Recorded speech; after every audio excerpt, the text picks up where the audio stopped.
Hospitals in the medieval period were completely different to what we would expect a hospital to look like today. There were no doctors or physicians, no trained nurses, no medical cures offered, and medieval hospitals even turned away people that were considered to be too ill. People staying at this hospital could expect to be fed simple but nutritious food, be bathed, and rest. In fact, the word hospital comes from the Latin word hospice, which means stranger or guest, and hospitium, which means shelter and hospitality.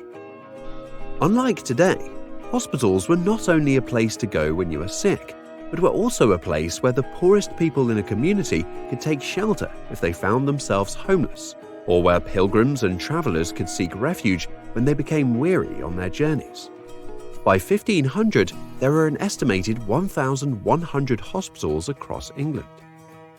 The church played a significant role in medieval hospitals, with around 30% of all hospitals in the country being owned and run by monks and nuns. These hospitals, also known as beadhouses, took the form of one large room with an altar in the center that was visible to all the patients or beadsmen. The beadsmen were fed nutritious food, bathed, and their bed linen changed regularly by the nuns. Regular prayers were conducted, asking God for the recovery of the unwell beadsman, as well as often saying prayers for the soul of the wealthy person or donor that had made the building of that hospital possible through an endowment. While no medical treatment was actually given to the patients, the fact that the patients were able to rest, eat nutritious food, and keep clean may have aided the recovery of those with more minor illnesses. Medieval hospitals did not admit everyone. In fact, anyone with a visible disease that was known to be contagious, such as leprosy or smallpox, would have been turned away, and instead sent to a lazar or pest house.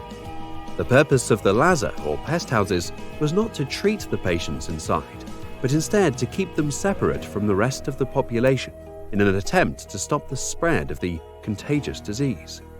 They would grow their own food on site and would trade with people in the local village to access their basic supplies. When venturing off-site, lepers had to wear a long cloak and ring a bell or shout "unclean" in order to warn others not to get too close to them.